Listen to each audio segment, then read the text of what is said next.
Guys, what is up? Welcome to this training.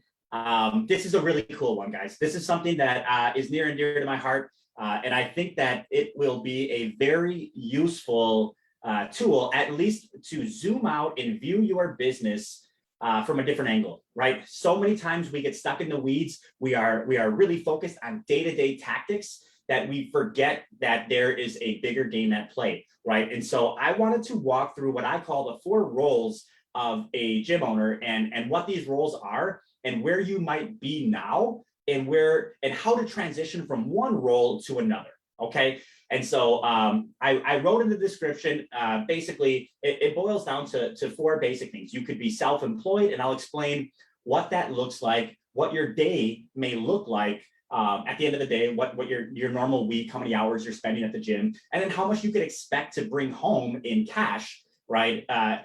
Keeping yourself in this position or this role of a gym owner. The next one will be manager. Same thing. I'm going to talk about what the day-to-day would look like in this role, how much you can expect to make, how many hours you'll be at the gym, and how you can transition from that to the next one, which would be CEO. And when you're at that role, what are you doing? What are you doing? What does a gym owner do? How much could they possibly make? How many hours are they spending at the gym? And how do they transition to the final one, owner, right? And if you're considering yourself a straight owner, you're not really doing the day-to-day stuff. What's required of you, and what do you do, and how do you spend your time, and what could you expect to make profit-wise, salary-wise, whatever it may be, right? So we're going to walk through these because I want you to know that even if you're at one level right now, you can transition to the next level. And I want you to know that there is no right answer, right? It is not the goal of every gym owner to be the CEO. It is not the goal of every gym owner to be a passive owner, right? Some people want to be in that management type role. Some want to always coach classes, right? There's no right or wrong answer. What I'm trying to articulate today is that there are differences between them. And if you want to have a certain lifestyle, if you want to make a certain amount of money, if you want to do certain things with your day or your free time, then it would make sense to try to put yourself into the position that allows you to do that, right? And so if you want free time with your kids and family and all of that stuff, then you can't keep yourself in the self-employed category because you'll never be able to achieve those things. If you want to own $1 million gym, there's certain ways to do that and what you need to do. And so let's talk about the 4 roles and how you can move from one to the next. Okay, so without further ado, I wrote it down. And the first one, self-employed, guys. Okay, so this is the first category that you'll find yourself in. It's certainly what I found myself in when I first opened a gym. This would be the gym owner that is basically a one-man show, and they are training all of the clients. And I call it self-employed because yes, you have a logo, you have an LLC, you have a business name, and you have your own place. But at the end of the day, what you're doing all day long, you could be doing at a big box gym. You just don't have a boss, right? You're just self-employed. You're making your own schedule. You are setting your own terms. You're wearing what you want to wear, but at the end of the day, like, you're employed by your clients. You need to be there at the time they want you to train, or that you guys agreed to. You need to bill. You need to do everything, right? You just don't have a boss, right? And so at this level, you are trading your time for money, right? They're going to give you money, and you are going to give them your time, right? In most cases, in the form of coaching, right? Whether it's training, or whether it is writing contracts, or whether it is customer service emails. You're doing it all. You're selling. You're always trading your time. You cannot make any more money than time that you have in the day, right? And so that's what I consider to be self-employed. Most gym owners that are doing this are working 50 to 60 hours per week at the gym. Some do more, some do less. This is the average, guys. So you're spending the majority of your time at your gym because you need to fulfill on so many sessions that you're servicing, okay? Whether it's large group, semi-private, private training, or just managing an open gym, you're spending a lot of time there, right? So what could you expect money-wise at this level of employment? 60% profit margins of 100K revenue, right? So all you have is your own pay you have all of the revenue that the clients have given you minus your fixed expenses. You don't have payroll, you don't have cost of labor, you don't have any of these things. You're basically collecting all the revenue from your clients. You're paying for your rent, you're paying for your utilities, you're paying whatever you need to pay, your fixed expenses, and whatever's left over is yours, right? And so sometimes I talk with gym owners and like, I have 60% profit margins. And you're like, yeah, because you don't have any employees, right? And so your absolute return is 60K a year, right? But you could have some employees and have a much larger absolute return, right? And so your profit margin would be lower, but it's more money in your pocket. So we don't want to get distracted with what profit margins are, because yeah, man, if you're a one-man show, of course you have crazy profit because you're not paying for anything besides your rent and stuff. But the problem is this self-employed level will keep you at your gym 50 to 60 hours per week at 60K a year, right? And that's if you have that profit margin. Some people don't have that much, okay? Some people have less. Maybe their operations aren't as tight, maybe they don't charge enough, whatever it may be. But you're capped off at this amount, okay? And so most of us didn't get into being an entrepreneur or being a gym owner to be at this level, right? Because you could probably just get another job somewhere without all the stress and the risk and the worrying about where the next leads are coming from, and having to deal with all the customer service and clients and injuries. And it's a lot to deal with for only 60 grand a year, basically living at your gym. Okay. So where do we go from there if that's not the end all be all that we want to, that's not why we started a business. Okay. Well, we would go to the next level, right? And this would be a manager.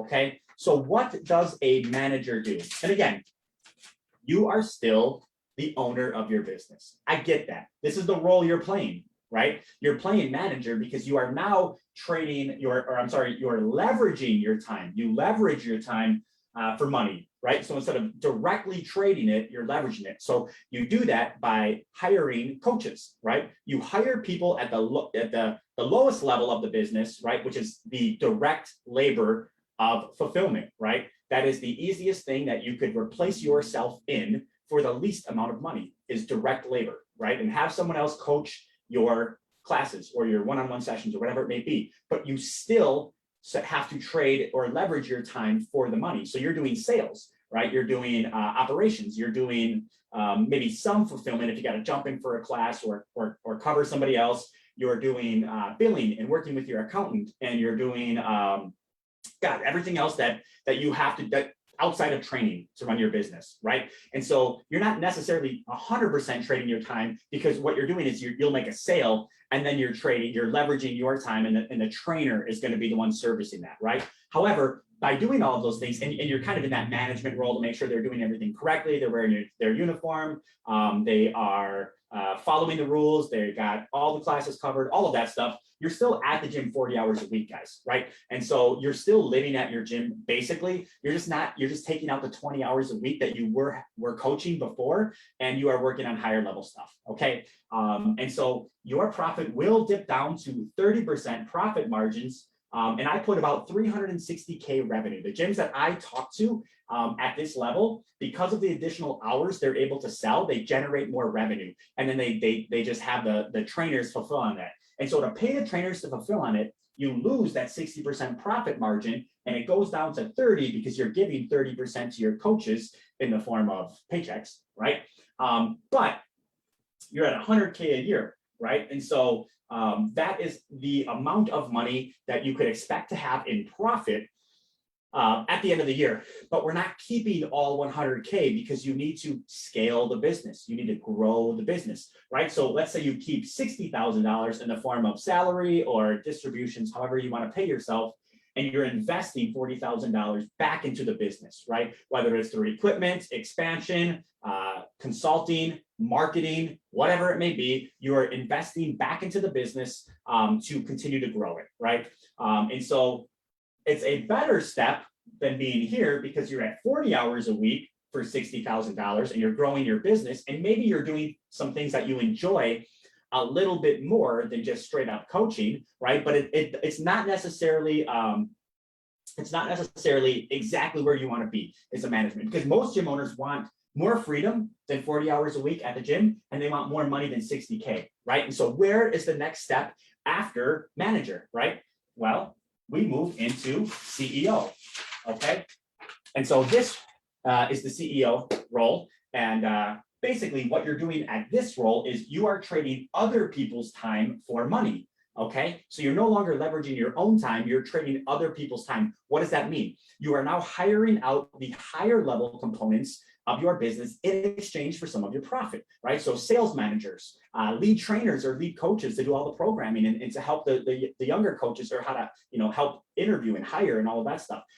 Sales managers, right? They're doing all of the sales. So you have these three managers, general manager, however your gym is structured, you are hiring out these managers here, okay? And so at this point in time, you'll only be working 4 hours a week at the gym. And I want you guys to know, I've been to each one of these levels, okay? I'm currently at the owner level, right? But I was at each one of these levels, which is why I know so much about what the day-to-day looks like and how much hours you're gonna be spending there, because I've spent years at each one of these levels, right? Not just a week or two, years, okay? And so you'll be trading other people's time for money, 4 hours a week at the gym. And these guys are gonna be, these are gonna be meetings, right? And so when I was at the CEO level, I would meet Monday mornings for an hour with my leadership team. That would be my head trainer, my ops manager, and my sales manager. And we would talk all about the strategy for that we're gonna execute this week and how things are going and do a recap of last week's strategy, right? Then I would work out and then go home. The next day on Tuesday, I would meet one-on-one with my sales manager, work out, go home. The next day on Wednesday, I would work, or I would meet one-on-one with my head trainer, and then I would work out and go home. And then finally on Thursday, I would meet with my ops manager, and we would, and what I'm doing, guys, is I'm developing them. I'm building leaders, right? I'm helping them with any issues that they have, because it's so leveraged at this point. As an example, let's say I'm meeting with my my sales manager and he's having a hard time with closing or something. We're going to leverage my experience. So I can tell him, oh, in this situation, I would have done that. Or I'm really getting his head in the right headspace before all of these sales sessions, so he feels energized. Maybe I tell him to read a couple testimonials right before and get him fired up about the results that we get for our clients, or I'm giving him new tactics or objection overcomes, right? Of that hour that I just spent really firing him up, how many sales is that now going to affect?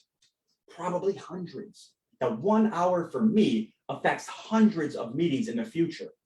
Can't you see how powerful that is, right? Which is why CEOs get paid so much damn money, is because that's what they do, right? They can see things, they have experience and perspective that nobody else on your team has, right? And so like, let's say I meet with my lead trainer and we're talking about fulfillment and client experience and workout sessions and all of this stuff. All of this experience I've had from these lower levels, right, that they don't have. Imagine if I created the perfect client experience and got him to see something in a different light than he would see before. How many sessions are now going to be fulfilled with that new strategy, right? How much is that going to affect my business? A shitload, right? Because I spent 1 hour with that person and he just leveraged it across all of the trainers, right? And so that's the point of a CEO. And it doesn't take a lot of time, guys. Right? It doesn't take a lot of time to do this job. You're developing leaders, you're developing people. You don't need to do the day-to-day anymore, right? You've hired that out. And because you've hired it out, you only get 15% margins instead of your 30% margins, because you got to pay these people, right? But it would be 15% profit of 720K, right? And so why 720K? That is the average that I see, about $60,000 a month, right? Somewhere around there, that they'd be making in revenue by having these people in place, right? And so 15% margin, which is less than 30%, but the absolute return is still 100K per year, right? And so you would have minimal investments into the gym, because you're probably at scale. You're probably at scale at around this point. So you don't, like, maybe you're just replacing some barbells, but you're not doing anything huge, no huge remodels or anything like that, or expansions or investments. You're basically able to have this amount of money at this amount of hours per week, which is exactly where I found myself when I started FitBiz University. I just had so much time, right? I had so much time, which is why I'm still a gym owner now, and I do not spend any time on the business besides 1 hour per month. And so what do you do with all of your time? Well, guys, you decide. But the cool thing about being the CEO of your business is you can do whatever you want with your time, right? Your business is going to grow without you. They don't need you, right? If you still want to go in and coach your favorite clients, go ahead.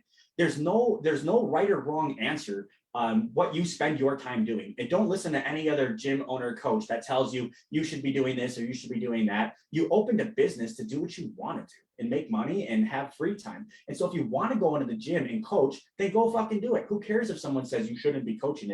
Who cares? Right? If you want to go in and work out, if you don't want to even go to your gym, if you want to help other gym owners, whatever you want to do, right? You can do whatever you want with your time and your business will still grow without you because you have systems in place. You have people in place and processes. Any business is just made up of those two things, people and processes. You have the right processes being adhered to by the right people. They don't need you, right? And so you would then have $100,000 a year at 4 hours a week. So you're like, that's pretty awesome. Where could you possibly go from there? Well, you would be at the owner role, which is the final role.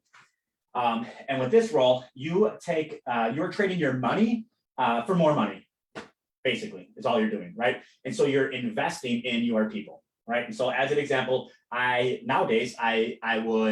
just bought my sales manager a new course that he can take on sales. It cost me $16,000, so not very cheap, but I can almost guarantee that I will get an ROI on that within probably 3 months with the strategies, tactics, and how much he's going to level up. If our average ticket goes from $1,800 to $2,400, it's just simple math.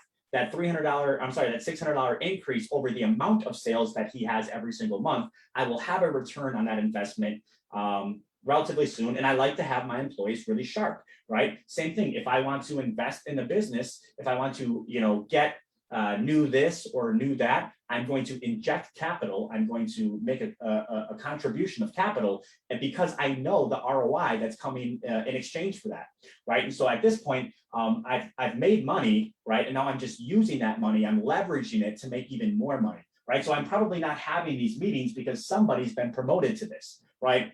Usually what I would do is the managers here, when I'm ready to take that final step out of the business, I'm going to promote one of them to the CEO. You guys might call it a general manager, right? At that point, right? Because you're not going to have somebody else that's a non-owner probably be the CEO of your business. And so you would just maybe hold the title of CEO, but really do these things here, right?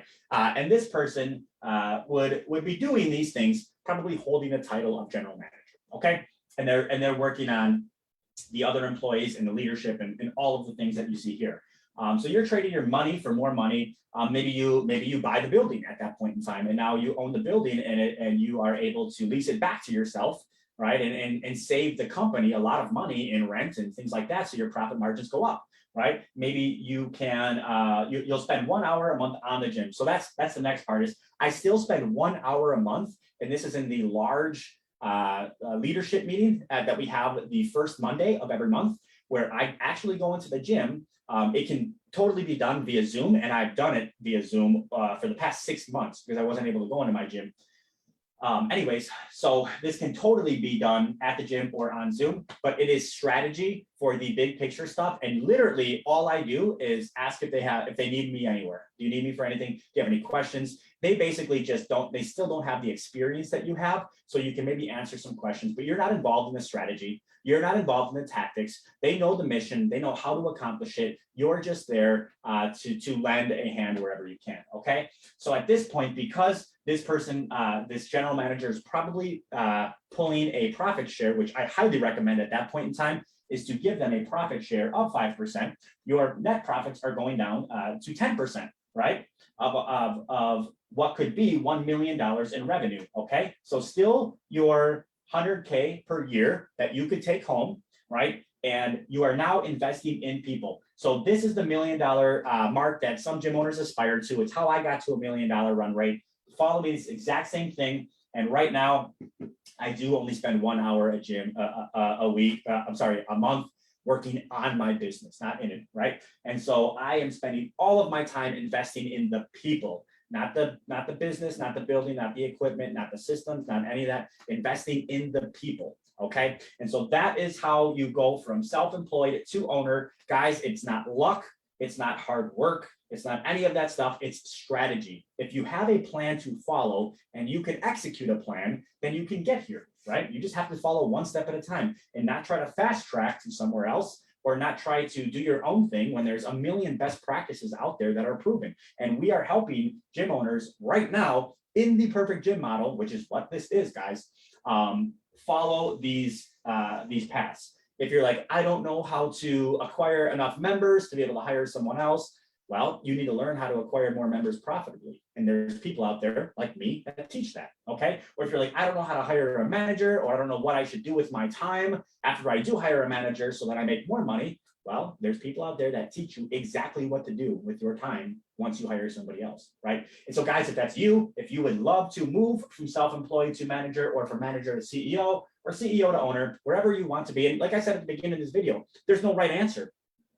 This is not where everybody should end up, right? If you don't want to end up here, if you want to be in your gym, if you want to be in your business, then don't set your goals on what someone else wants to end up at, right? Make your own goals, but follow the path to get there. So if you guys like this video, drop a like, drop a comment, say awesome, whatever. Let me know that you appreciate it, okay? And if you want help navigating through these and you don't want to figure it all out yourself, and you want a game plan that's pre-done to help you do that, drop a me in the comments, and I will personally reach out to you and let you know what we're all about and how it works. So I appreciate you guys. Thanks for taking the time out of your Thursday. I will be back next Thursday at 2:30 with some more free training. Guys, this is great training. I'm not charging you. I'm just appreciative that you're in your group. My mission is to help gym owners, and restore gyms to being the preferred method of creating a healthy lifestyle and getting fit, not all of this other online stuff and at-home equipment. Gyms, guys, brick and mortar gyms change lives. And so the more brick and mortar gym owners that are crushing it, the more lives we're changing. So I appreciate you guys, and I will see you next week.